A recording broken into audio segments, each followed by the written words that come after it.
మంత్రివర్యులు లక్ష్మారెడ్డి గారు శాంక్షన్ చేపించినటువంటి జియో నంబర్ బీటీ రోడ్ సంబంధించి మీరు ఒకవేళ శాంక్షన్ చేయించాను అని అంటున్నారే, మరి ఆ జియో నంబర్ ఒకవేళ శాంక్షన్ చేయిస్తుంటే ఆ జియో నంబర్ షో చేయడం మీ బాధ్యత.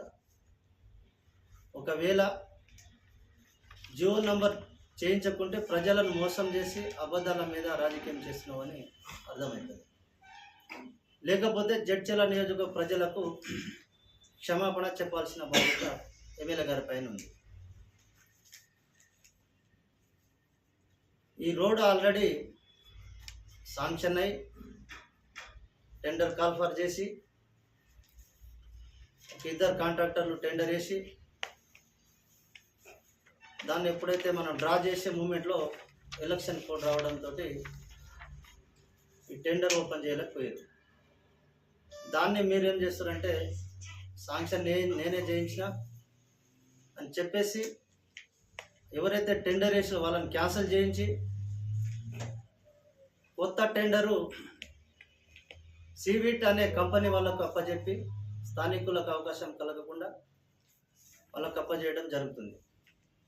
దాంతోపాటు ఎమ్మెల్యే గారు మీరు ప్రజల మధ్యలో ఉండండి, ప్రజల సమస్యలు తెలుసుకోండి, ప్రజలకు పని చేసి పెట్టండి. అంతేగాని మాజీ మంత్రి లక్ష్మారెడ్డి గారు ఏం పని చేయలేదని మాట్లాడకండి దయచేసి. మీరు కాన్స్టిట్యున్సీలో తిరిగినప్పుడు బీటీ రోడ్లో ఏ ఊర్లో పోయినా బీటీ రోడ్లు కనిపిస్తుంది, ఎక్కడ పోయినా మీకు అభివృద్ధి అనేది కనిపిస్తుంది. మన బాలనార్ మండలానికే వస్తే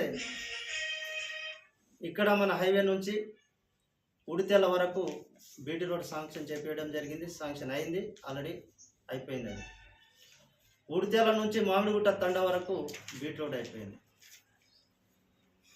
జడ్పీ రోడ్డు పెదరేలు నుంచి హేమాజ్పూర్ వరకు ఆల్రెడీ ఆయన హయాంలోనే శాంక్షన్ అయింది, అయిపోయింది. అది మోతిగన్పూర్ నేషనల్ హైవే నుంచి బురుగుల చౌరస్తా నుంచి మోతిగన్పూర్ నుంచి గంగాధరపల్లి వరకు డబుల్ రోడ్ శాంక్షన్ అయ్యడం జరిగింది.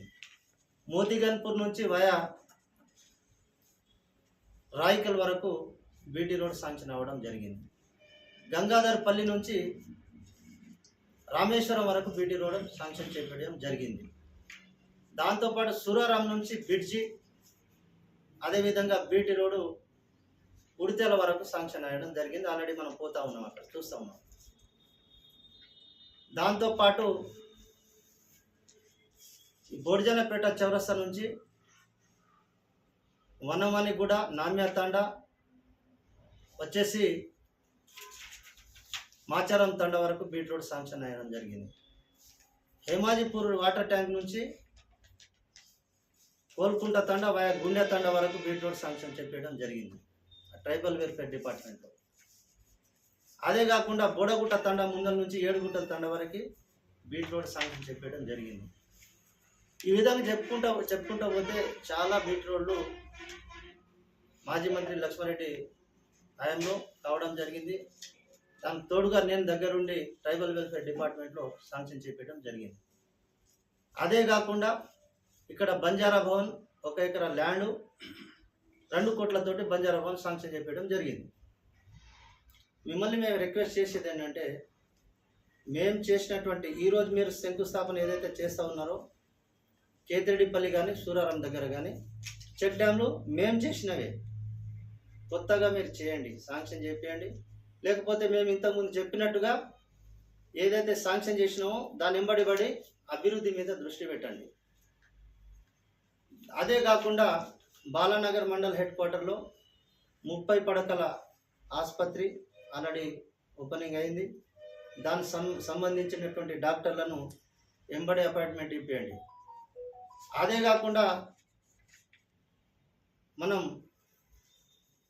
మినీ స్టేడియం గురించి ఆల్రెడీ సెక్రటరియట్లో ఫైనల్ స్టేజ్లో ఉన్నటువంటి పరిస్థితుల్లో మనకు 5 ఎకరాల ల్యాండ్ ఇప్పించడం జరిగింది. 5 ఎకరాల ల్యాండ్తో పాటు దాని 3 కోట్ల రూపాయలు మరి అప్పుడు ఉన్నటువంటి స్పోర్ట్స్ మంత్రివర్యులు శ్రీనివాస్ గౌడ్ ఆల్రెడీ శాంక్షన్ ఇవ్వడానికి కొద్దిగా వెనుక ముందైంది, అది ప్రాసెస్లో ఉంది. మీరు దాన్ని వెంబడి పడండి. అంతేగాని ప్రతి మాటకు అబద్ధాలు, ప్రతి మాటకు ఏదో ఒకటి ఒక మాజీ మంత్రిని పట్టుకొని అట్లా మాట్లాడడం సబబు కాదు. రెండో విషయం చెప్తున్నా, మీరు మొన్న జడ్చర్లలో ఒక మాట అన్నారు, 14 సంవత్సరాలు ఎమ్మెల్యే చేసిండు కానీ 14 నిమిషాలు మాట్లాడేదని. ఎవరైనా నవ్వుతారు, ఇది హాస్యాస్పదం. ఇది ఆయన ఒక మంత్రిగా చేసినప్పుడు 119 ఎమ్మెల్యేలు, 119 మంది ఎమ్మెల్యేలు, ఆయన సబ్జెక్ట్ ఉంటుంది ఆరోగ్య శాఖ మంత్రిగా, ఆయన 14 నిమిషాలు మాట్లాడేదంటే దానికి ఏమన్నా అర్థం ఉందా? దాంతోపాటు కాన్స్టిట్యున్సీ విషయంలో ఏం మాట్లాడేదన్నావు కదా, ఒక్కసారి ఏం చేయండి అంటే అసెంబ్లీలో సెక్రటరీ ఉంటాడు, అక్కడ రికార్డ్ అయి ఉంటుంది. ఆ రికార్డ్ ఒకసారి వెతికి ఎన్ని నిమిషాలు మాట్లాడినా, ఎన్ని గంటలు మాట్లాడినా, ఏం మాట్లాడింది అనేది మీకు కరెక్ట్ తెలుస్తుంది. అంతేగాని మీరు అబద్ధాలు మాట్లాడకండి దయచేసి.